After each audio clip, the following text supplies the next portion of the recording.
Good afternoon. This is Jerry Brown of the Chicago chapter of the American Constitution Society, and we're here to present a panel discussion on the McKesson versus Doe cert petition to the U.S. Supreme Court titled, "This is a threat to First Amendment and the right of assembly." I'd like to introduce two of our sponsors. Candice Kline, the co-chair of the Chicago chapter of the American Constitution Society, and Nyshana Sumner, president of the Cook County Bar Association. Candice, wish to make some introductory remarks to our group? Great, thank you, Jerry. The American Constitution Society is a 501c3 nonprofit organization. It does not support political parties or candidates for public office, but what it does support is conversations like today's panel about First Amendment rights and our evolving legal landscape. As Jerry will also describe, we'll have some details at the end. This program is approved for 1.25 MCLE credits in Illinois. I'm also thrilled to welcome the Cook County Bar Association as a co-sponsor for this event. This is the second one we've done with the Cook County Bar Association. The last time we gathered was with Carol Anderson, and we talked about voting rights, and that was a fantastic and inspiring event. I'm sure today will be another example of a very productive partnership. In terms of ACS, I encourage everyone to go to acslaw.org for more information about the organization, the current issues. Because of the pandemic, we have fantastic multimedia resources available, including, for example, this event is a very positive outcome of the pandemic. We're online and we're national. In that spirit, the Chicago chapter has co-sponsored events with other chapters, Northeast Ohio, for example, on the courts, Minneapolis on the EEOC. And in terms of our upcoming events for the Chicagoans, we would have already enjoyed our Legal Legends Luncheon this month, and that didn't happen because of the pandemic. We did not gather at the Union League Club. However, we have moved the Legal Legends Luncheon to Tuesday, November 17th. Our speaker, very excited to welcome back Professor Pamela Karlan of Stanford Law School. Again, another energizing conversation, likely also with First Amendment overtones. She recently testified with the impeachment inquiry. So with that, a very active organization, and I hope everyone continues to engage with ACS and our Chicago lawyer chapter. So with that, Jerry, please proceed. Okay. And Nyshana, would you like to say remarks on behalf of the CCBA? Hi, good afternoon, everybody. I just want to thank everyone for participating in this very important panel. I want to thank ACS for asking CCBA to partner with them in co-sponsoring this.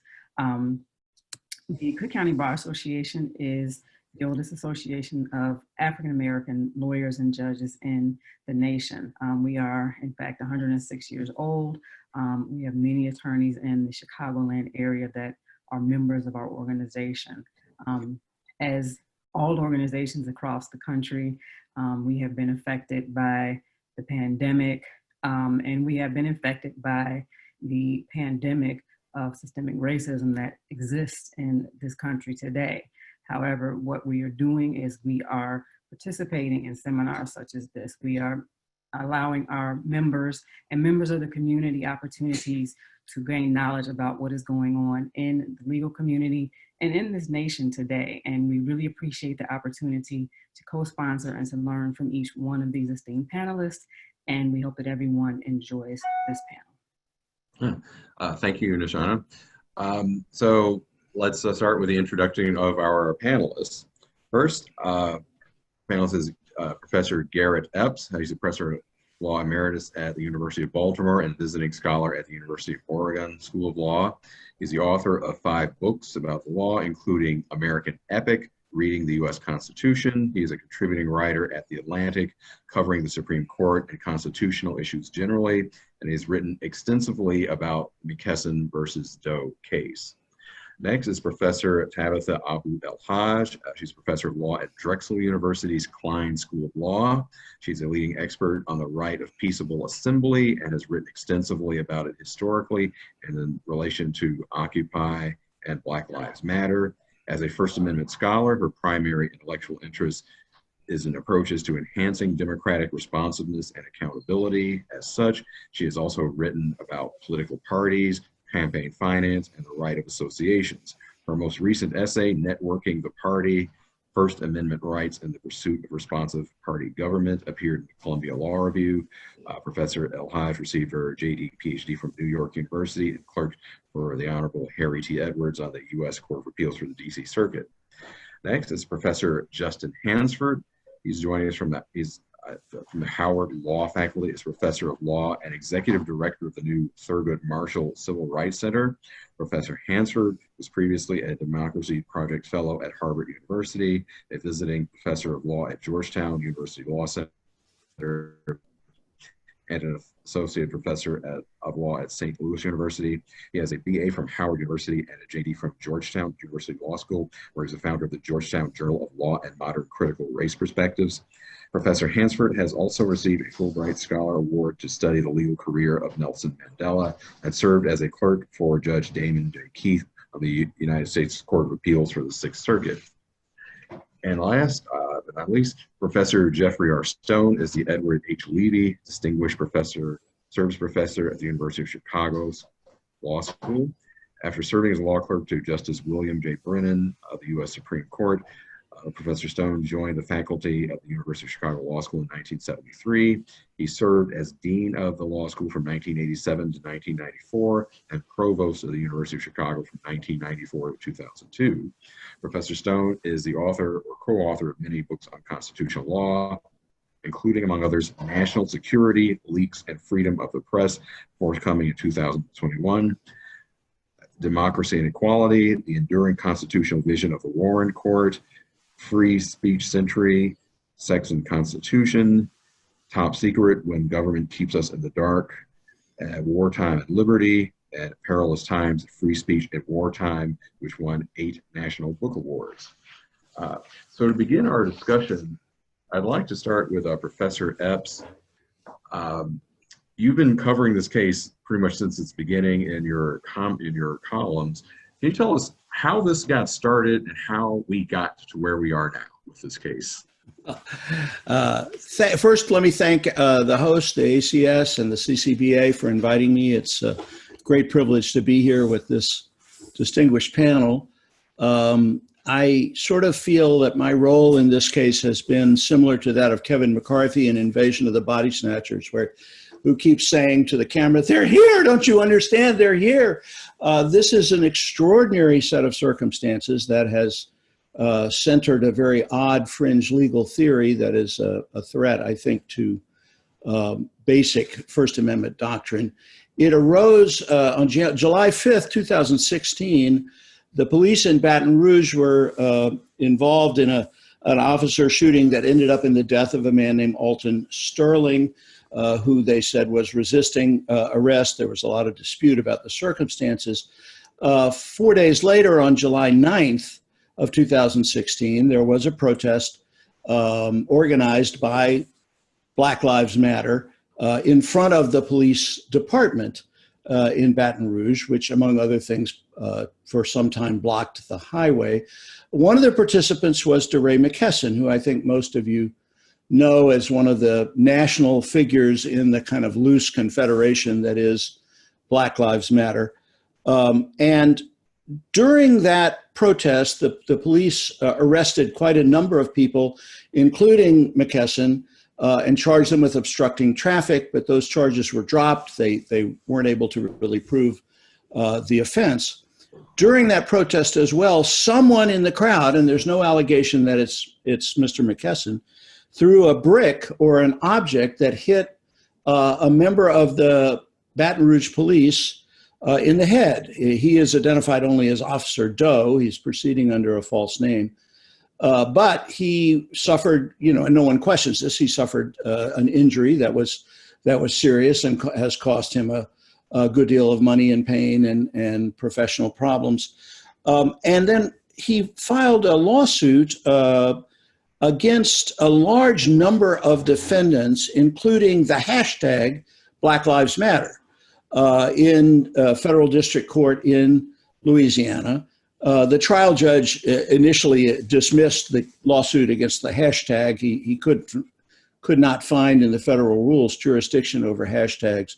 But the case against McKesson proceeded to a motion to dismiss on the grounds of the First Amendment, because there was no allegation in the complaint that McKesson had thrown the object or had urged, encouraged, or incited anyone by word or deed to throw the object. It was simply said that he ratified the protest and that he was negligent. He should have prevented any violence from breaking out, which is an unusual standard. And it is a standard that originates from a very fringe legal group led by Larry Klayman, who is chiefly known to history as the guy who sued Barack Obama for not being a U.S. citizen, and basically is trying to shut down Black Lives Matter by means of this kind of fringe lawsuits.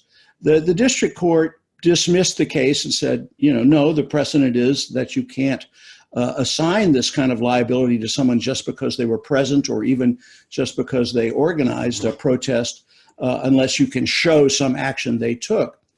The case was then appealed by Officer Doe to the Fifth Circuit, at which point we enter the twilight zone. The case was held by the Fifth Circuit for nearly 2 years. They did not permit oral argument.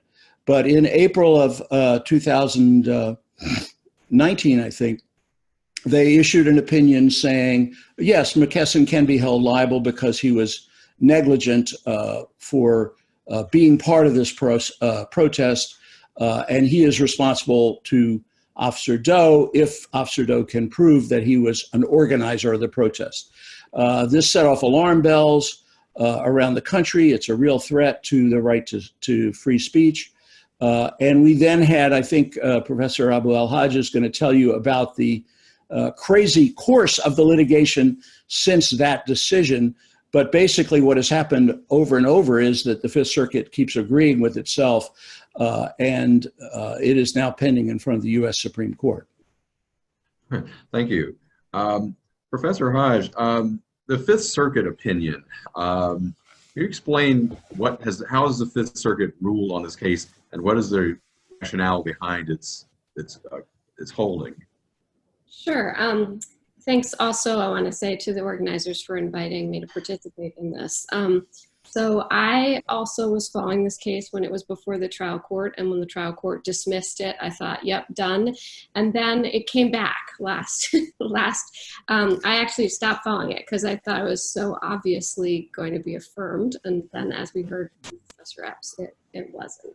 But I think what really brings us here is that the Fifth Circuit's decision was originally unanimous, but then in December, Judge Willett, one of the panelists, had what he called a judicial change of heart, and we get now the opinion that is pending before the court, and the court has to decide if it will grant cert. So I want to talk about both the majority and the dissent, because that's what I was asked to talk about, and I want to pick up with where Professor Epps left us, that the trial court dismissed both the claim against Black Lives Matter on the grounds that it didn't have capacity to be sued, and the Fifth Circuit agreed unanimously on that point, and then on the second, it dismissed, arguing that the First Amendment shielded McKesson from state tort liability. And it's that second ruling that is the source of the controversy, because the Fifth Circuit rejected the idea that McKesson was protected by the First Amendment. The opinion in the majority begins by parsing the plausibility of Officer Doe's state court claims. It quickly dismisses two of them, a vicarious liability claim and a civil conspiracy claim. But it does accept that the negligence claim he brought was plausible, and then secondly holds that the First Amendment doesn't bar it. And that we're going to mostly be talking about why the First Amendment does not bar the claim, but I actually wanted to bring up the fact that the majority had made a decision that Louisiana would permit a negligence claim in this situation, because, as I'll explain, I think it gives the court potentially a way out of this decision, either if it grants cert or even if it doesn't grant cert.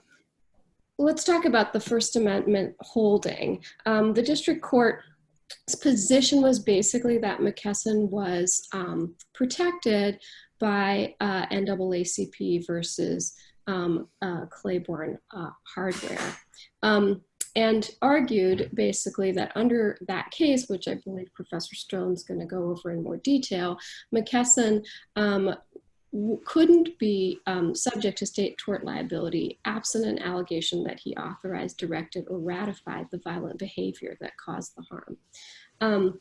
Now, the majority recognized the central holding of Claiborne hardware, which was that in the absence of speech inciting imminent violence, the First Amendment is protective. But it maintained that McKesson's situation was different because he engaged in unlawful conduct that he should have foreseen would result in violence and harm.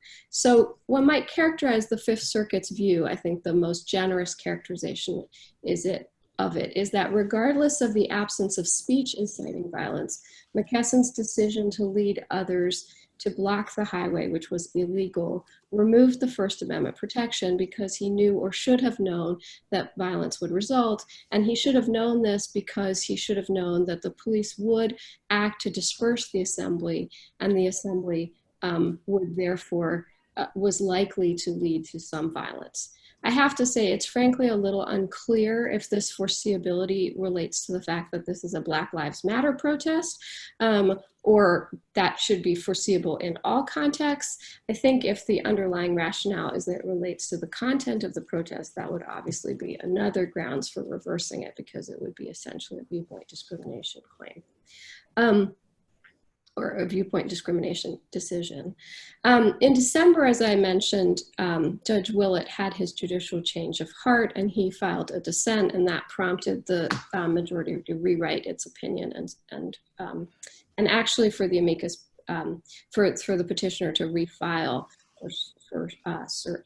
And Willett, I think, really makes two pretty clear points. The first point he makes is that we really should take seriously that in Claiborne hardware, the line for First Amendment protection is violence, and that there's no evidence that McKesson in any way sought to provoke imminent violence or panic.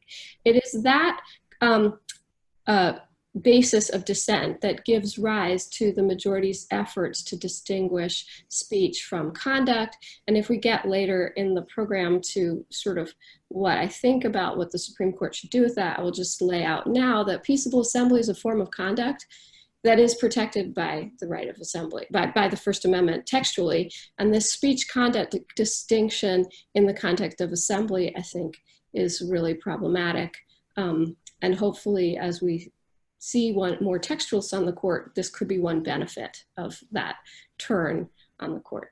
And the second argument is really to attack, not on the kind of textual grounds that I'm suggesting he could, but just to attack the majority's reliance on this combination of unlawful conduct and foreseeability as a basis for losing the right, the shield of the First Amendment, basically arguing, I think correctly, that it is inconsistent with existing precedent, and that it is would be a huge chilling effect, which I know we will get to. And I think the inconsistency he suggests is that he reads existing precedent as drawing a distinction between violent and nonviolent action, not between legal and illegal action. That is also my read of the case, but if you read them very carefully, it's possible that some language you could reread them as about legal or illegal.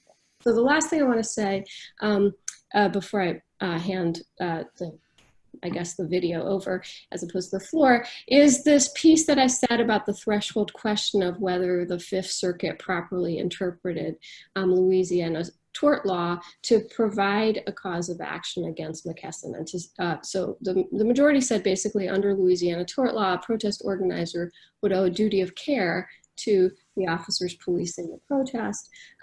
Judge Willett had been a state Supreme Court judge before, and he really urges the majority to certify the question to the Supreme Court of Louisiana before reaching the First Amendment issue. And I think that is a possible way out for the court to both undermine the Fifth Circuit opinion, but without going and taking a big stand. So with that, I will pass the mic over. Professor Stone, the NAACP versus Claiborne Hardware, that's the precedent at issue. Can you explain what that case is about and what the holding is and how it should be applied in this case? Sure. Thanks, Jerry, and I'm delighted to be here. This is an interesting case, and it potentially has significant consequences for First Amendment jurisprudence. So the primary precedent that potentially governs here is NAACP v. Claiborne Hardware, a decision of the court in 1982.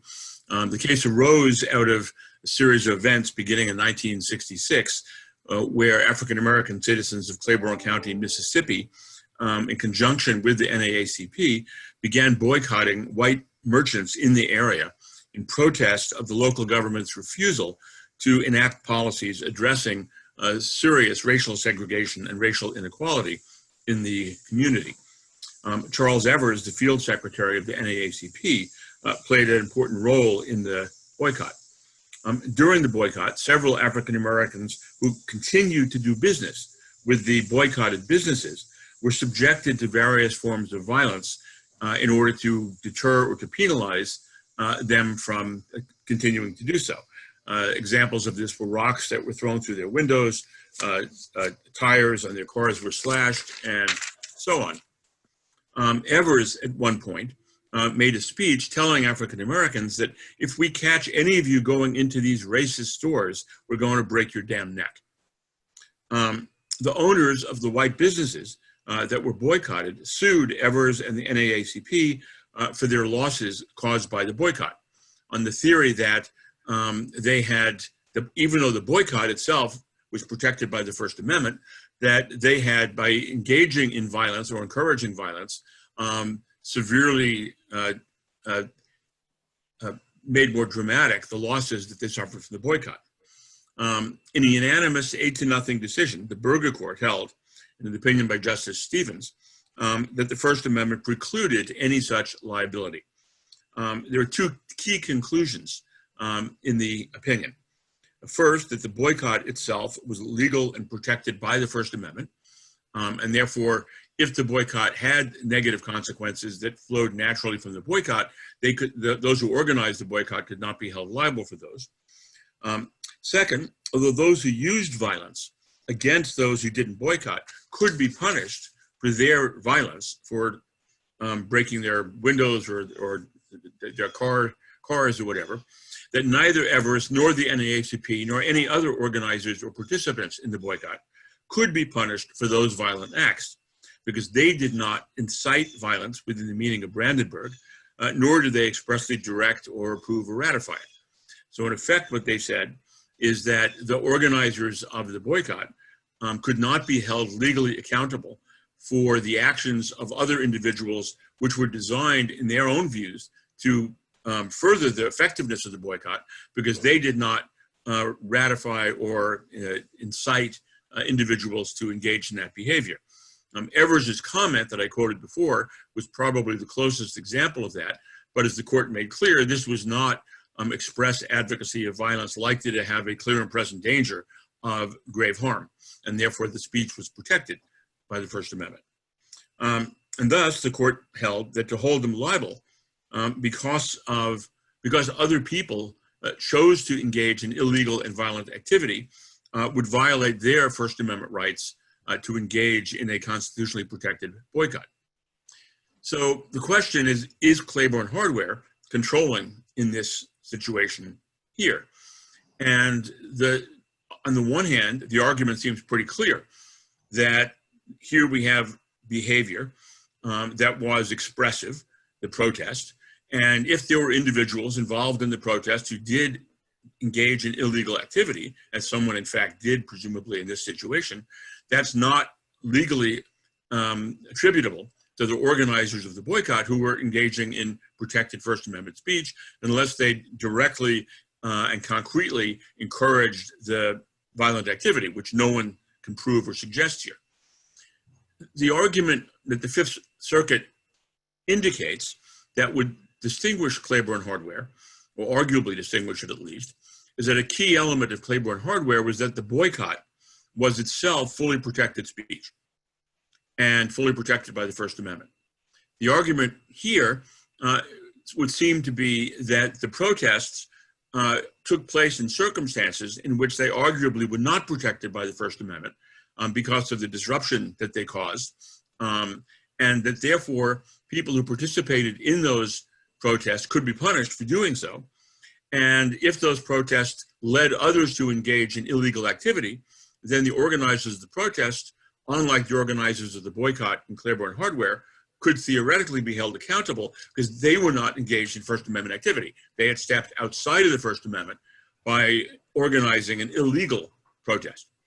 Now, whether that protest can fairly be deemed illegal is one question, and the other is whether that extension of the limitation on Claiborne Hardware is an appropriate one. But those are the arguments I would imagine that the lawyers would make in defense of that proposition. Thank you.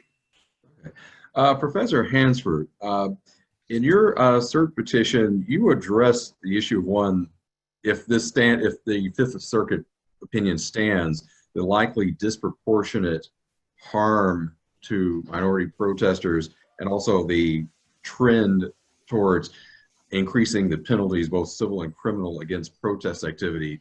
Can you explain the positions you set forth in your cert petition on those issues? Certainly, and also I want to echo my gratitude for hosting this important conversation for the ACS in Chicago.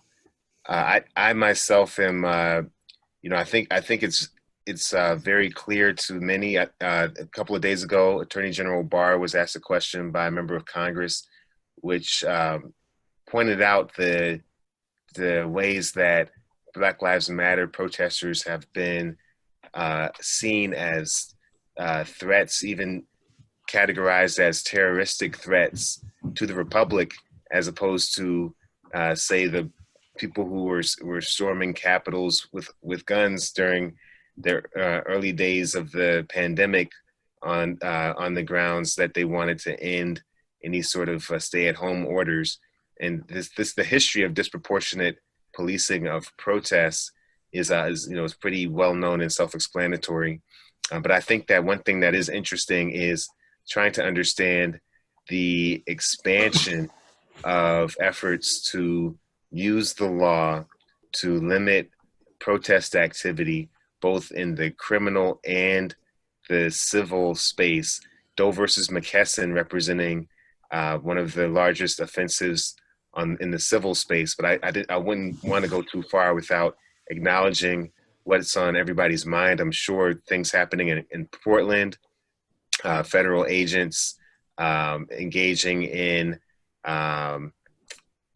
detention of people without any sort of identification even. We of course, I know people are well aware of that phenomena that has taken place, and I'm sure in Chicago, you're well aware of it because in the headlines, we know that the mayor has been in the midst of a very heated back and forth with the president around expanding that type of federal enforcement to the city of Chicago on the grounds, not on protest grounds as much on the grounds being used are criminal grounds, saying that there's an uptick in criminal activity. I think there are legal reasons for that, because to explicitly, I believe, target protests as the reason for that federal enforcement would raise more First Amendment interests, I think, from the ACLU and other members of the First Amendment bar. So I know, basically I'm saying that I know in Chicago, this is a matter very close to your heart. But if you look at what has happened in Portland, one of the things that makes the connection between the federal enforcement and protests even more stark is the report that since DHS agents arrived in Portland on July 4th, they've arrested 94 individuals, and many of them, as a condition for their release, have been ordered to not attend any other protests or rallies or engage in public assemblies. CNN did this report and found, many defendants who had to agree to that order before they were released. So it's a sort of a mixture and confusion, as I said, of thinking about the enforcement being grounded in criminal or concerns about protests. Of course, the point of the amicus and the point of a lot of the scholarship is that to many observers, perhaps the administration, very, very likely to some of these police departments, there is no confusion. These are one and the same. The protest activities are seen as criminal activities. And how can they make that assumption? We know that there are questions of identity involved. As I mentioned at the beginning of my comments, that there are identity questions that cause them to make that conflation so easily. But there has been a proliferation of laws against public gatherings around the country. In the 6 years since Ferguson and the rise of the Black Lives Matter movement, over 120 bills have been introduced around the country on the state level, seeking to limit the types of gatherings that can take place. Bills, over 29 of them have passed. Bills decriminalizing different types of activities, trying to enforce curfews. We have bills saying that if police officers harm or kill someone in a protest in West Virginia, there's a bill that says that police officers will not have liability if they harm someone in a protest. You have other bills that have been introduced making it legal to drive over protesters if they're blocking, public traffic. So this proliferation of state laws, and we now are seeing also the introduction of federal criminal enforcement. They're combining to create a legal regime, a civil and criminal regime that is finding ways to squelch public dissent. And I think that it's a point to be made that one of the many ills of this ruling would also include sort of a ripple effect, so to speak. So as Professor Stone so artfully and articulated, as opposed to Claiborne, if there can be a determination made that a particular assembly is illegal, this then allows for this, this type of activity, this type of lawsuit to go forward, like we're seeing in Doe versus McKesson, with Claiborne not being seen to apply, because as opposed to the Claiborne boycott, you're saying that it's a legal activity and therefore not protected by the First Amendment.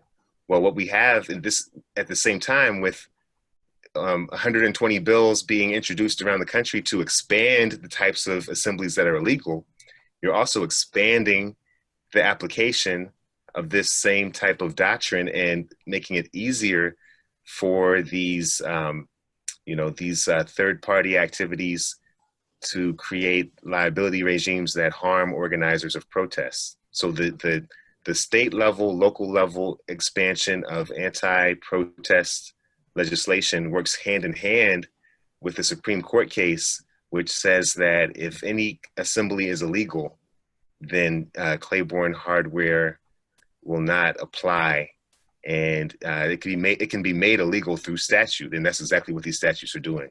So I think it's an intricate web that we're seeing being designed sort of in front of our eyes. We're sort of watching in real time the sort of a state, federal, legislative, judicial, law enforcement designing of a web that working together is a great cause for concern for those who value free speech in American society.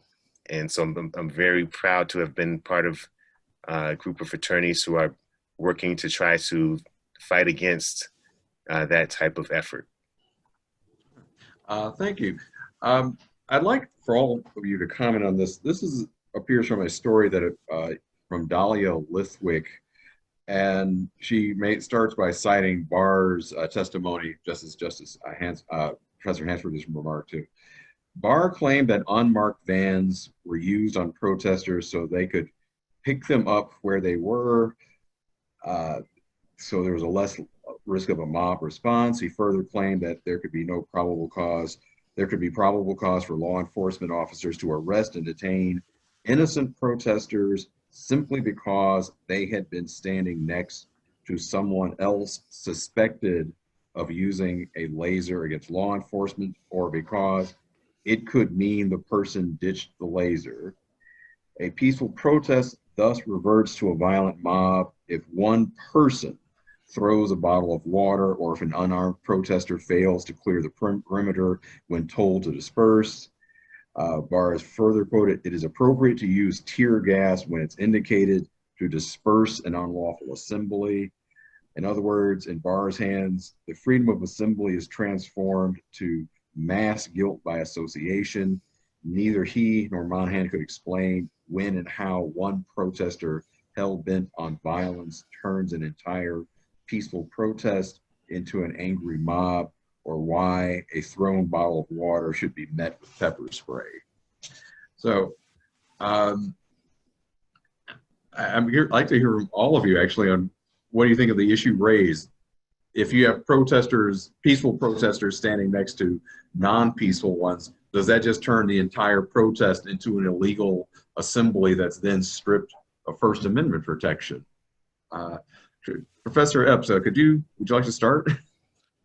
Yeah, I think I'll just say something really quickly, because we're all aware that Representative John Lewis died and was carried across the Edmund Pettus Bridge on a path of flowers in a horse-drawn caisson quite regularly. And if you go back to the Selma March on Bloody Sunday in 1965, the very first words that were said by Major Cloud of the Alabama State Police was, "This is an unlawful assembly, return to your homes." And shortly thereafter, of course, all the protesters were brutalized and gassed and so forth. So I think the idea of unlawful assembly as a kind of taint that spreads out on the word of any government official, and I have learned a huge amount from Professor Abu El-Haj's work in this area, is really problematic. And that what Attorney General Barr was expressing was basically that because you were present, because you were near people who are engaged in or possibly engaged in illegal activity, you are liable to be arrested, you are liable to be have enforcement means used against you in other ways. It really doesn't stack up with my understanding of the law. On the other hand, this whole thing has turned into Groundhog Day, right? We are fighting the same battle in 2020 that was fought in 1965. The Selma March was inspired, was sparked by police shooting, right, of a man named Jimmy Lee Jackson. The boycott of the stores in Port Gibson in Claiborne Hardware was sparked by police shooting of a black citizen named Roosevelt Jackson. Over and over, this pattern seems to recur, which is Police use violence against people of color, particularly African Americans. There is a protest, and that protest is declared per se illegal. It's very disturbing when you take a step back and look at that. I don't think that gatherings can be made per se illegal except in very limited circumstances. Professor El-Haj, actually the article actually quotes you as one of our sources. What are your views on the point that that is raised in the article? Well, I think my general point is that that the court has really neglected the right of assembly for a long time, and certainly since the 60s in important ways. And so it creates all of this ambiguity that allows Bill Barr to make claims that I think are egregious, actually. But they're egregious as I think a matter of First Amendment principle, but not necessarily as a matter of the law as it currently stands, because there's a lot of ambiguity. So what I have written about is that I think that if we go back historically to what was the outer bounds where you really fell out of First Amendment protection before we had a lot of time, place, and manner regulation, the answer was unlawful assembly or riot. But the crime of unlawful assembly is not anything that is illegal. And it is not anything that one person in a crowd, or maybe two, engages in violence. An unlawful assembly, as they understood it at the time, was basically a collective and concerted decision to engage in imminent violence to persons and property. And it was pretty high level of actual violence. So the elements were violence, not illegality, and an imminent threat of it, and a large grouping of people. If you reach that level, you would be read in, the equivalent of the Riot Act, the American Riot Act, and you would be required to disperse. But if you didn't engage in violence, then you were protected. And sometimes things that we might consider like a sign of violence, they had a high tolerance for. So I was actually talking to Professor Epps earlier this week, and I was reminding him, in a lot of those early political they were really more like marches and parades, but they had between the Federalists and the Democratic Republicans, they burned John Jay in effigy. Right. I can certainly imagine if today, we were burning, I don't know whom, Bill Barr in effigy, the federal officers would say fire is per se, unlawful. So I think that's what I would say the constitutional line is. Unfortunately, we really haven't seen a lot of precedent laying that out. And one reason we haven't seen it recently is that there's been a pattern of police charging unlawful assembly and riot at the time of a protest, but then none of those charges stick. Most often, actually, the prosecutor's office just drops them. In other cases, even when they go to jury, the jury acquits. And so we end up with no even state law precedent in many of these states clarifying how much violence is required. There are civil rights cases that I'm sure Professor Stone can talk about that make very clear with respect to disorderly conduct and other lower level crimes that they shouldn't be used as an excuse to repress freedom of speech and assembly. But we are in a very ambiguous time, and the rise of time, place, and manner regulations, and the Fifth Circuit made this very clear, raises this language of unlawful assembly because they're unlawful because they've violated some time, place, and manner. Professor Hansford, or Professor Stone, please. I just wanted to say that I think part of the legal problem we have here is, as was suggested, there's a lot of ambiguity about what the First Amendment protects and doesn't protect, and what are the limits of this. What we do know, at least in theory, is that the government can put reasonable regulations on time, place, and manner of expressive activity. It can, in some circumstances, require permits. And if individuals engage in expressive activity in circumstances in which, for example, they haven't gotten a permit, where requiring a permit was thought by the courts to be reasonable, that's not a legal protest. Or if they make too much noise in a residential community late at night, that can be regulated and so on. But what's more ambiguous is if a group starts off with a protest that is legal when it begins, either because they have a permit or because they don't need a permit and it's being done under reasonable circumstances, and then in various ways it gets disorderly, to what extent can the government then step in and A, punish the people who are being disorderly? The answer there is they probably can. But B, to what extent can they punish people who are not being disorderly because they are participants in the same event? And to what extent can it terminate the event itself and tell people you must disperse, or now, because now this is not a legal event? And about those questions, there's very little precedent at the Supreme Court, none really. And those are part of the problems that we're facing at the moment. Now, there are logical and sensible answers to these questions, which we've already sort of heard, which are that if there's an individual as part of an event who is behaving in a way that is illegal, then the police can arrest that person. But they can't terminate the event itself as long as the event is being reasonably controllable, and they can't punish other people in the event who aren't themselves engaging in any kind of illegal behavior. That was what Claiborne Hardware basically was about. So I do think there are fairly clear questions that are not neatly resolved, which is basically at what point does a degree of disruption or illegal conduct spill over to justify terminating the event? And that's where we don't have any clear answers right now. Professor Hansford, wish to comment on the question? Yes, I mean, one of the points that was made that was so interesting was the phenomena of seeing charges dropped, which really does put into question, the illegality of the protest, which is being used as the grounds of these arrests. We know that, Denver dropped 320 protest cases in the George Floyd protest, Portland 59, Los Angeles, Dallas, and DC.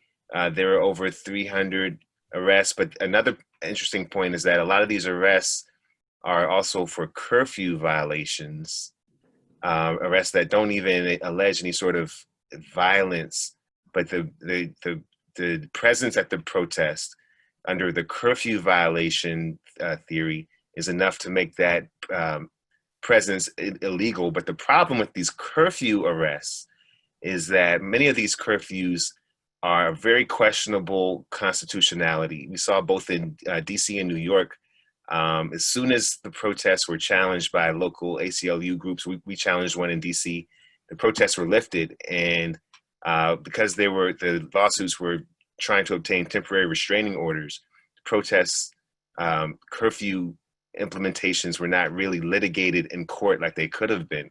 So there's a lack of clarity into how constitutional many of these curfews have been. They weren't very narrowly tailored curfews for the whole city because of a protest in one area, for example. So a lot of these arrests that we see are being dropped so far are curfew-related arrests, and the legality of the curfew in the first place under First Amendment law oftentimes is very questionable. So just adding on to the ambiguity at issue here, we have state laws that are being passed to make it more likely that a protest is illegal. But then in addition, you have curfews being implemented, sometimes I can attest to Washington, D.C., sometimes on very short notice, where people may already be out, then a curfew is announced, they may not be aware, they're arrested, and they face these legal issues under very uncertain legal justifications. And even, of course, we know that the now famous or infamous President Trump photo op and I think it was June 1st, that was justified in part on the grounds that there was a curfew in place on that day that would have been violated. So the lack of clarity on the First Amendment when it comes to public assembly expands to these curfew orders. And these curfew orders are allowing all sorts of havoc to be wreaked. One last point I want to make, just to speak to the likelihood of the havoc being wreaked, not just being unintentional, but intentional. There was a situation in Minneapolis where there was a mysterious man who was going around knocking out the windows to buildings with an umbrella. He might have even been knocking out the windows to the police station with an umbrella.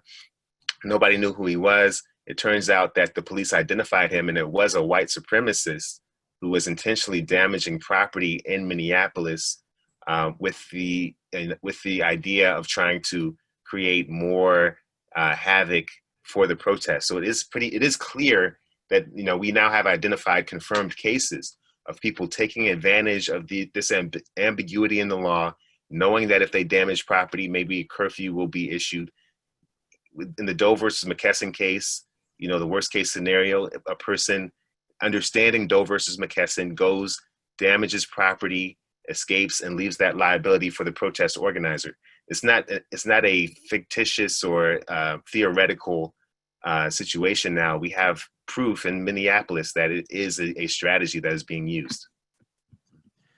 I'd like to next turn to the question, if the Fifth Circuit opinion stands, what do you foresee in terms of potential chilling effect on free speech and assembly and on minority protesters?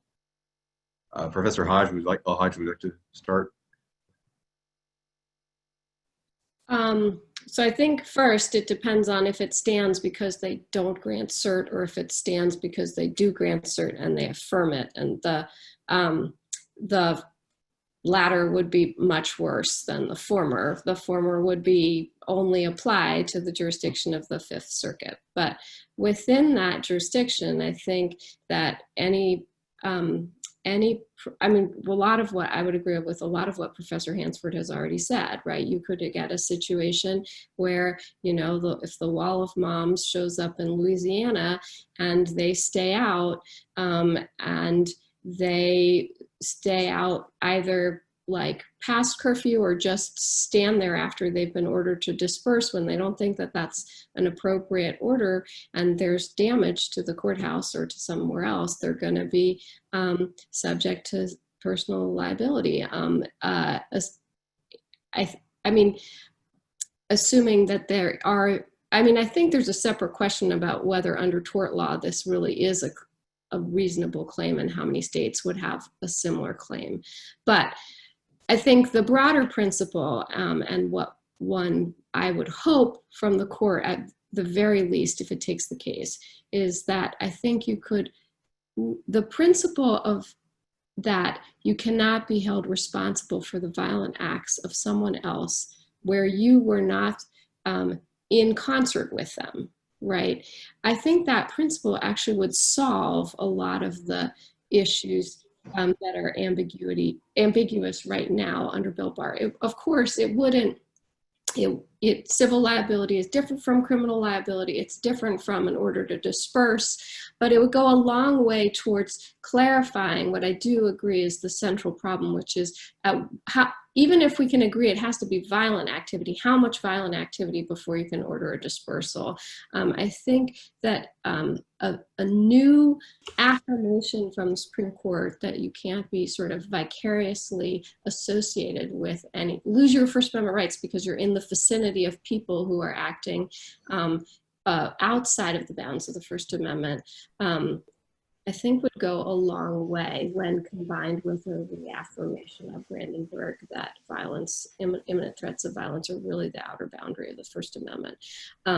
So, you know, that's what I would hope for. But I think the problems could be hugely expansive if they accepted the Fifth Circuit, but would be still somewhat problematic in the Fifth Circuit. All right. Would anyone else comment on potential chilling effect if this case stands, whether it's through a denial of cert or affirmance by the Supreme Court? Professor Stone? Sorry, Garrett. I think one of the questions here, which is a state law question, but also theoretically a First Amendment question, is to what extent you can hold someone liable for the consequences of his actions when they are not clearly foreseeable and logical. So imagine if someone sells another person illegal pornography, and that leads that other person, the buyer, to commit a rape.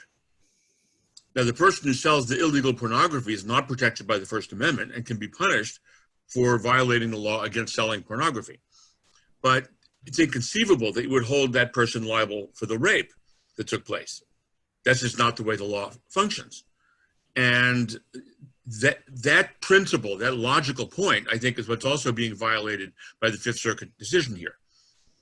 That in this context, it was possible that there would be this kind of violence arising out of this protest, but I don't think one could say that it was in any way so logical or predictable or probable, any more than the pornography case, that one would fairly say that the organizer of the protest should be held liable for that. Now, the facts may change that. There may be a case where there's already all sorts of violence going on and it's immediate and so on. But I think the pornography example, which occurred to me, is a pretty obvious one. And I think that this case is much more like that than it is like the kind of case where one might be sympathetic to the Fifth Circuit decision. If I could just add, that the tort law doctrine here, this is obviously correct, but it's beyond a tort law hypothetical in a historical sense, and that is throughout the civil rights movement from as early as the 50s, we have seen a concerted attempt by Southern governments and Southern segregationists to use the tort law to shut down the movement. And it goes back to NAACP versus Button and NAACP versus Alabama.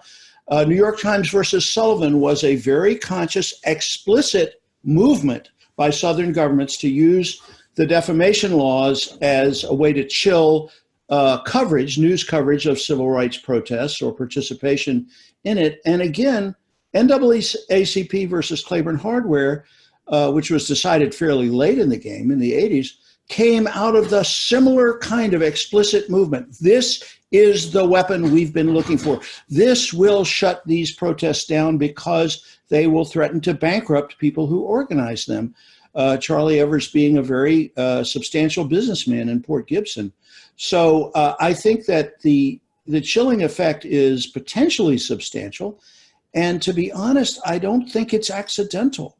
I think there is a kind of collective memory in the Deep South of the fear of Black protest and the desire to find a legal way to shut it down.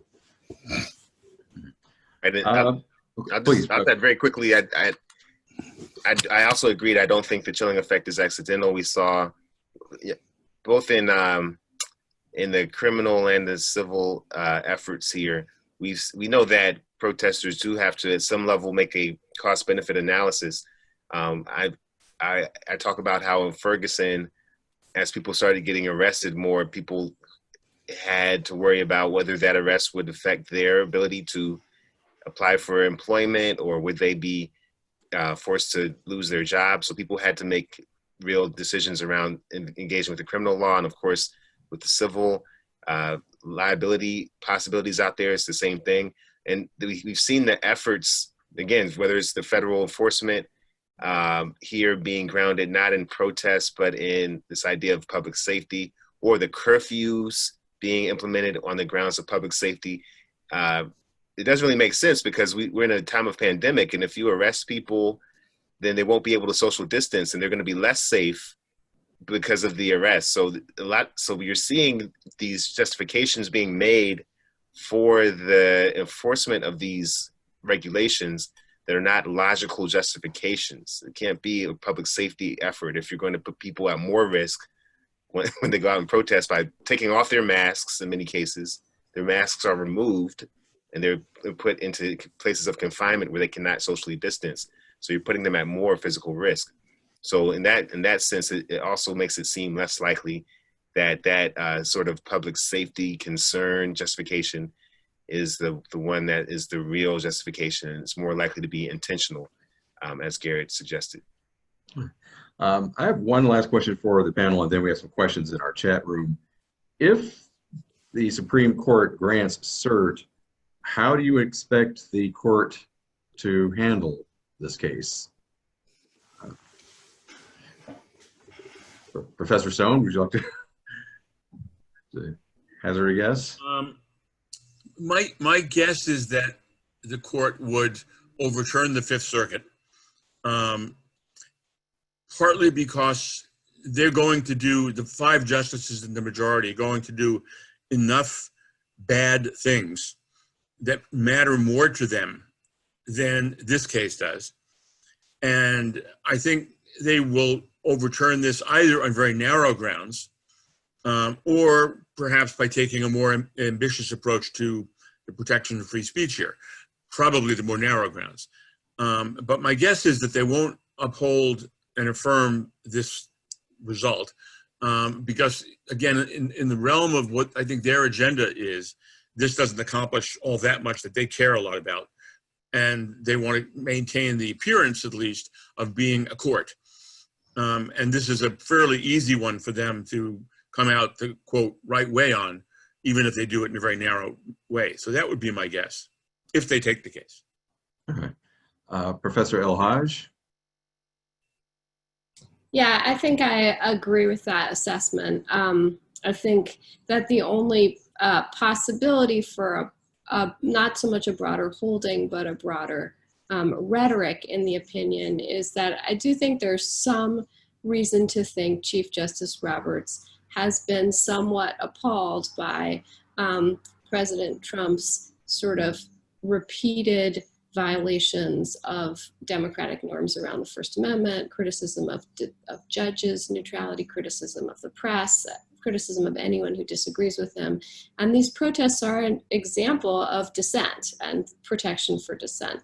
And so it seems to me that would be, to me, the most likely place that we would get a broader sort of language that activists could hold on to as a reminder of the centrality of dissent, which you sort of see in Judge Willett's dissent himself, where he basically says we should not become Hong Kong, right? We are the United States. And some, I think, implicit recognition that illegal activity has always been part of the political protests of our history that we are proud of, from the Boston Tea Party to the Civil Rights Movement. And the last thing I want to say is I think we shouldn't underestimate the value of that, because at this moment, I think these attacks on sort of dissent, both in the protest context, are part of this larger attack. So we see the press being intentionally attacked when it's trying to report on what's going on. We see, Colin Kaepernick being attacked when he's kneeling. I mean, that's the most peaceful thing you could possibly do, right? Just taking, so I am concerned about the degree to which there's just a broad attack on dissent as un-American and not protected.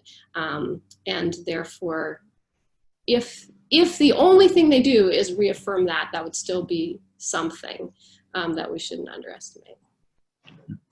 Professor Epps?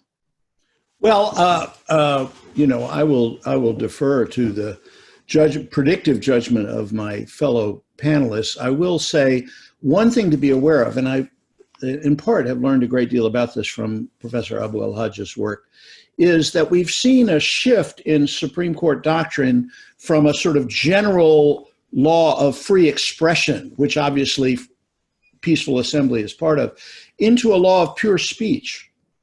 And I can imagine over time ending up with a set of First Amendment precedents that say that Sean McCutcheon and the Koch brothers and super PACs are protected completely in their pure speech activities, namely paying money to finance campaign advertisements, but that people who stand in the street, people that picket, people that do things are not, because that's not pure speech.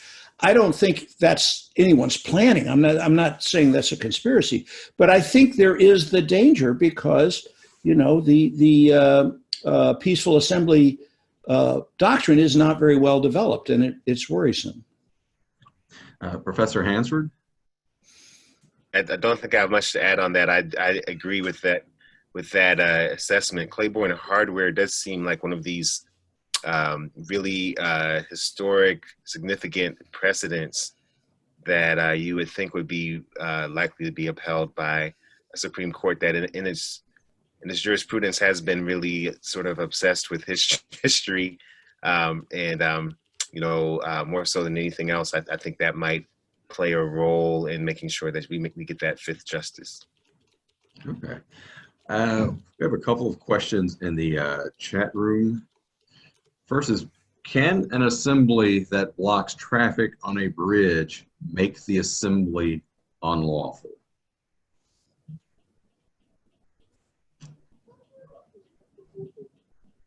Would anyone like to?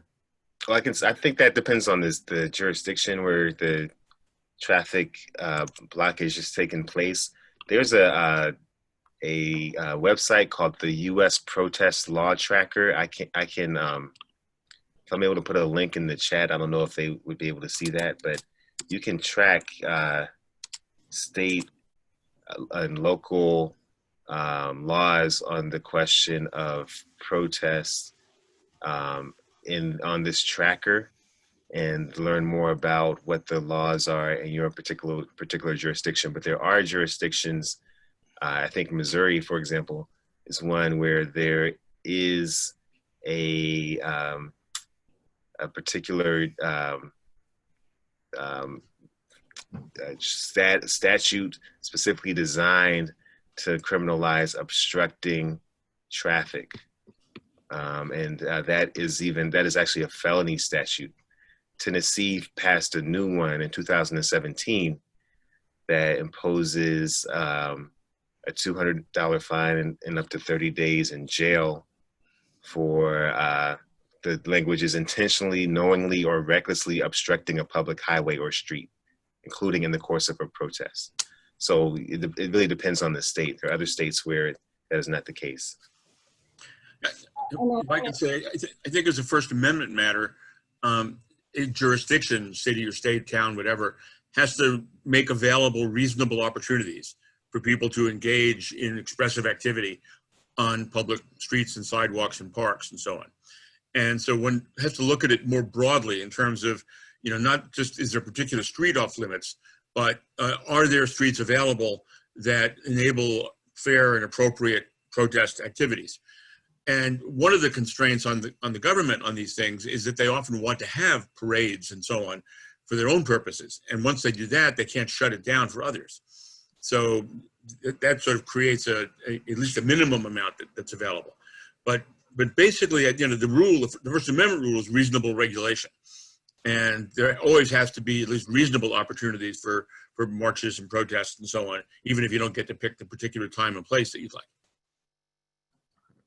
Another question from the chat. Suppose an event is organized in the absence of a required permit. Is that an unlawful assembly? What could protesters be charged with in those circumstances? And actually, before any of you answer, doesn't that bring to mind the circumstances of Walker versus Birmingham?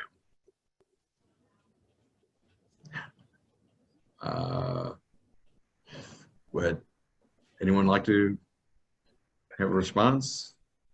I can start a response on that. That Walker versus Birmingham, you're talking about, of course, Dr. King and the famous case in which, King decided to move forward with his march even without a permit. The right decision, obviously, because it culminated in, getting free in '63, the entire campaign there.